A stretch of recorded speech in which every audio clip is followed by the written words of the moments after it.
తాకట్లో ఉన్న మీ బంగారాన్ని విడిపించి ఆ రోజు ఆన్లైన్ రేటుకి కొంటాం. Sharma gold company. నమస్తే, వెల్కమ్ టు సుమన్ టీవీ. నేను పద్మిని. ప్రస్తుతంతో పాటు ప్రముఖ ఆధ్యాత్మికవేత్త, వాస్తు జ్యోతిష పండితులు కేఎస్ఆర్ గారు మనతో పాటు ఉన్నారు. మాట్లాడదాం.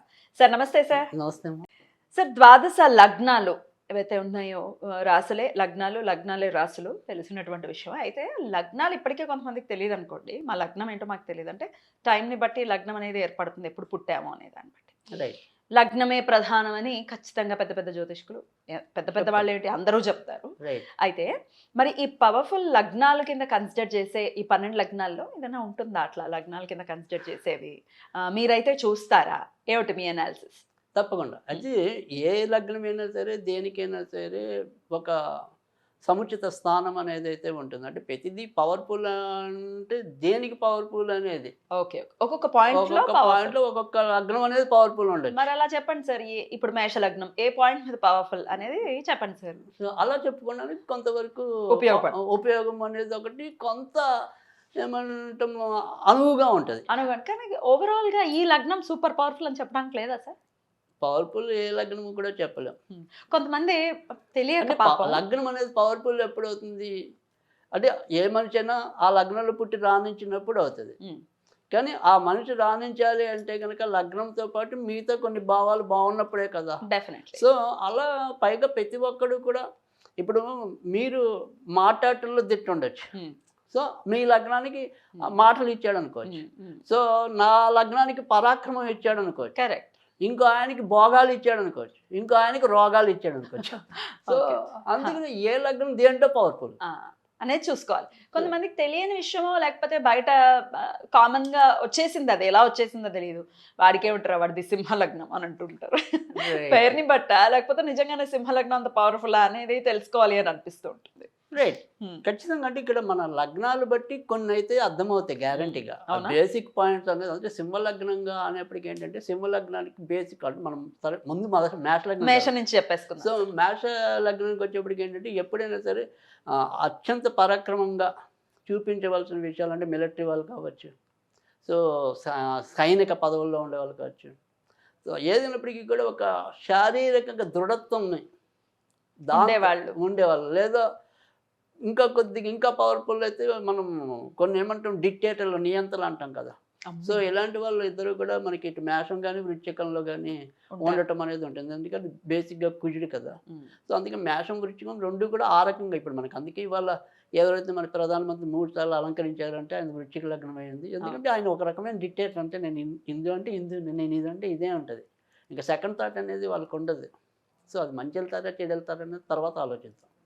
బట్ ఏమంటా ఆ పవర్ అనేది ఒక నియంత్రణ వెళ్ళిపోవటం అనేది అది మేష లగ్నానికి అన్వయించుకోవచ్చు. అంటే ఏదైనా సరే ఇప్పుడు మరి కొంతమంది మనం చూసాం ఆ మధ్య ఒక పోలీస్ అధికారి ఆయన ఎన్కౌంటర్ స్పెషలిస్ట్ అని విన్నాం మనం, సజ్జనార్ గారు. ఎవరైనా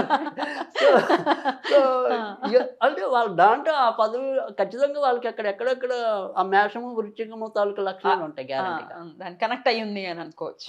అలా ఒక్కొక్క దానికి ఒక్కొక్క స్పెషాలిటీ అనేది ఉంటుంది. సో ఇప్పుడు వృషభం ఉందనుకోండి. సో వృషభం అనేది ఏదైనా సరే పెద్ద పెద్ద అతిపెద్ద వ్యాపారస్తులు అలాంటి వాళ్ళందరూ కూడా ఎక్కువ వృషభంలో ఉండడానికి ఉంటుంది.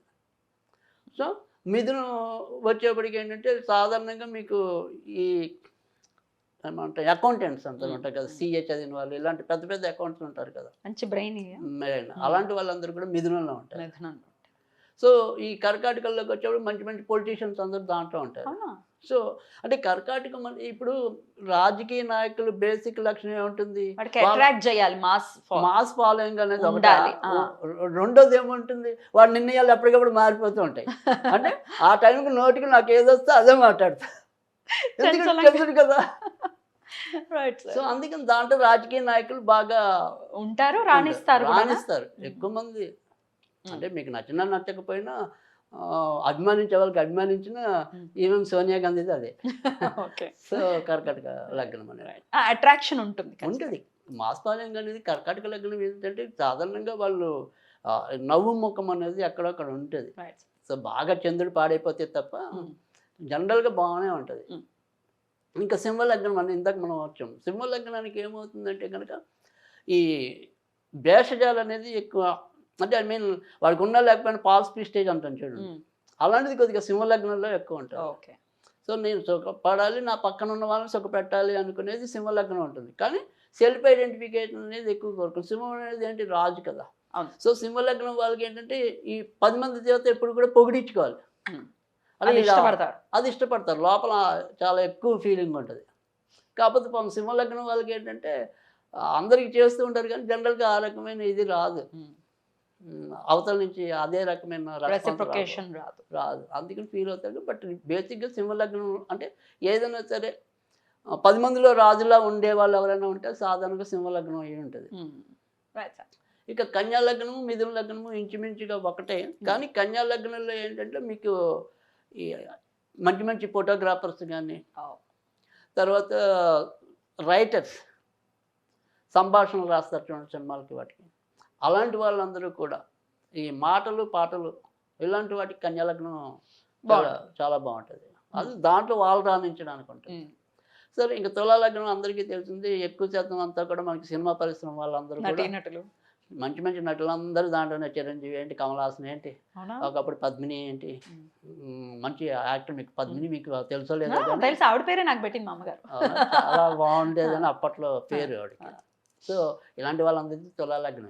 సో తులా లగ్నంలో మంచి అందమైన వాళ్ళు దాంట్లోనే ఉంటారు, మంచి మంచి కళాకారులు కూడా అందులోనే ఉంటారు. సో అది ఇది.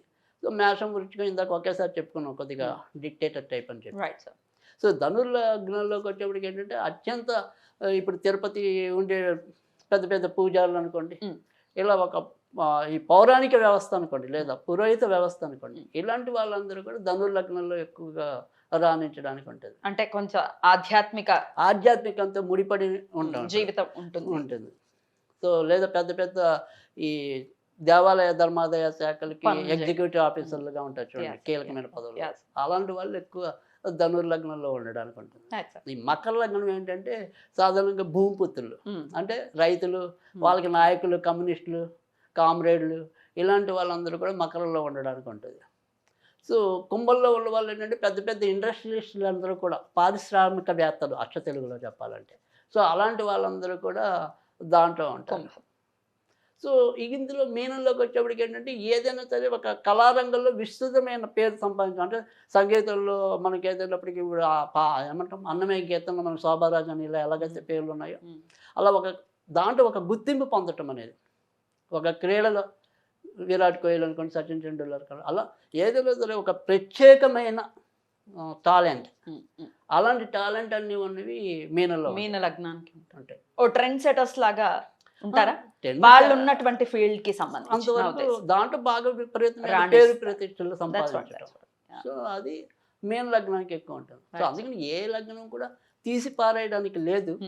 ప్రతి లగ్నానికి దానికి ఉండే విలువ దానికి ఉంటుంది. కాకపోతే ఏమవుతుందంటే కనుక ఆ లగ్నాధిపతిని బట్టి ఆ క్యారెక్టరైజేషన్ అనేది మనలో ఎలా ఉంటుంది అనేది. సో ఇప్పుడు నేను బేసిక్గా మ్యాథ్స్ లగ్నం ఉదాహరణకు ఇది ఒకటే చెప్పి మీకు మనం అర్థం అవడం కాదు. సో ఈ మ్యాథ్స్ లగ్నానికి కుజుడు కదా. సో ఈ కుజుడు మనం చెప్పుకుని ఒక డిక్టేటర్గా ఉండాలన్నా కానీ, లేదా తెగింపుతో నిర్ణయాలు తీసుకోవాలన్నా అని, కానీ ఈ కుజుడు అనేవాడు ఎప్పుడు కూడా తృతీయం ఏదైతే ఉంటుందో పరాక్రమానికి బలాన్ని ఇచ్చేది. అంటే కాంపిటేటివ్ స్పిరిట్ అనేది ఆ 3వ స్థానం చెడిపోకూడదు. అప్పుడు మాత్రమే ఇది వర్తిస్తుంది. రైట్. మీరు చెప్పారండి కానీ మ్యాచ్ అవ్వట్లేదంటే ఇదేదో భావాల్లో ఏదో తేడా ఉంది. ఖచ్చితంగా 3వ భావం బలంగా ఉంటే అప్పుడు హాయిగా పరాక్రమానికి తిరుగు ఉండదు. అంతేగాని ఆయన ఏమో పాడైపోతే లోపలే ఉంటుంది ఫీలింగ్, బయట అయ్యో. సో అందుకని అది మనం మొత్తం జాతకం బట్టి కానీ అనాలిసిస్ చేస్తే తెలుస్తుంది. రైట్ సార్, చాలా బ్యూటిఫుల్ గా ఎక్స్ప్లెయిన్ చేశారు సార్. డెఫినెట్ గా లగ్నాలకి రీత్యా లగ్నం ఏంటో ఫస్ట్ ఆఫ్ ఆల్ తెలుసుకోవాలి. ఏమిటి మీ లగ్నం అనేది, రాసి ఎలా అయితే తెలుసుకుంటున్నారో లగ్నం కూడా తెలుసుకోండి. ఎలా తెలుసుకోవచ్చు అని అంటే మంచి జ్యోతిష్కుల్ని కలిస్తే, అసలు మీ టైం కరెక్ట్ గా ఉంటే కనుక చెప్పేస్తారు. అంతే కదా sir? Right sir, thank you so very much. నమస్తే సార్.